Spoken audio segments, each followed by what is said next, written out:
Chapter 11. Pastor Benson woke up on the Monday morning after the engagement party feeling elated as the sun streamed through his window. As he came out of the bathroom, he heard the telephone ring. Hello? Hello, Pastor Benson, it's Stephanie. Ever since Pastor Benson had started his church, Stephanie had been his head administrative assistant. Usually bright and cheerful, Stephanie sounded almost frantic this morning. I'm sorry to disturb you.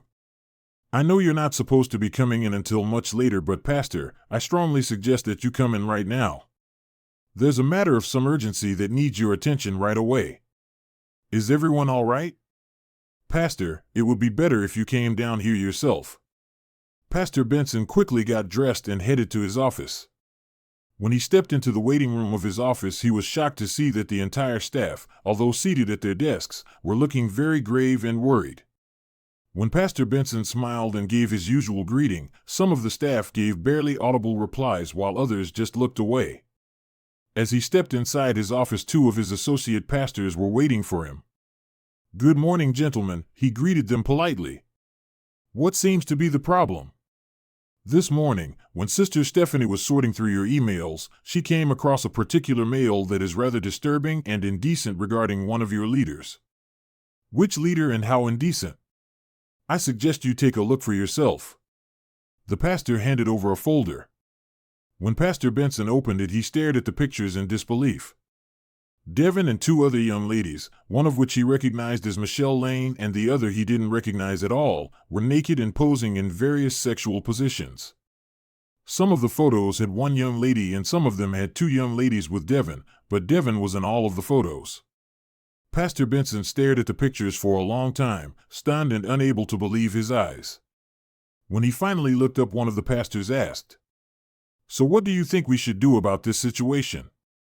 Pastor Benson took a deep breath before saying, "Well, I guess I had better talk to Devin and Michelle to try to get to the bottom of this." When Devin arrived at his office, Pastor Benson was waiting for him. "Devin," he said, "I need to talk to you." "What's on your mind?" Without a word, Pastor Benson passed the folder to Devin.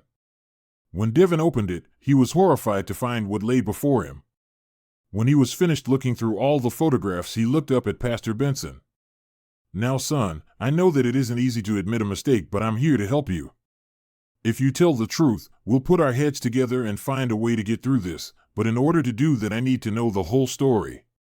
The whole story is that I don't know anything about this. It's as much a surprise to me as it is to you.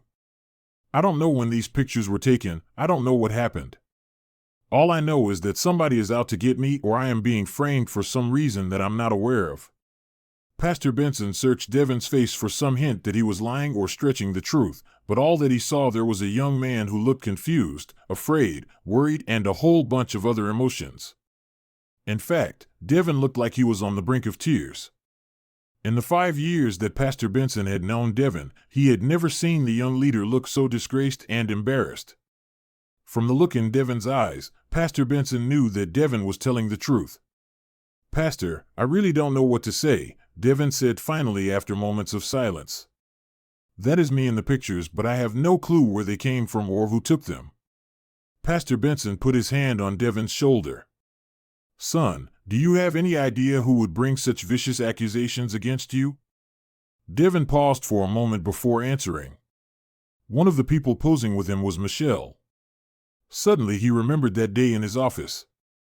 Devin cleared his throat before saying, "Both of the other people in the pictures were women that I used to run with when I was not saved.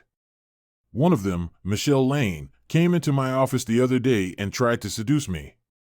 I set her straight. I told her that if she ever tried it again, I would make sure that she wasn't allowed back through the church doors.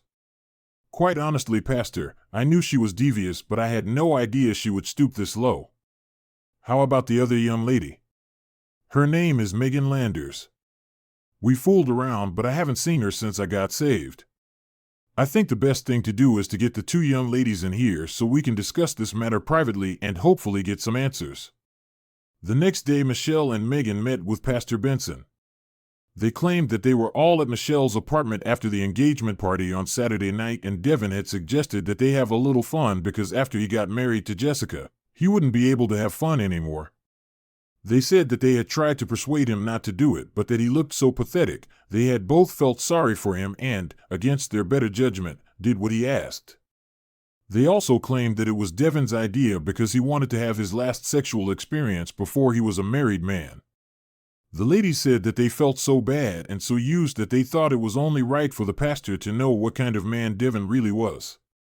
After the two ladies had left the office, Pastor Benson was confused. He didn't know who to believe. Because of Devin's past, Pastor Benson thought, well, maybe it could be possible, but then again, Devin and he had a wonderful relationship, and he believed that Devin would tell him if it had happened the way the ladies had described. The ladies seemed so distraught about the whole thing during the meeting. There were a couple of times where he was sure that one or both of them would break down in tears. Pastor Benson decided that he had better ask the Lord for guidance in this situation, and he would have to think long and hard about what to do.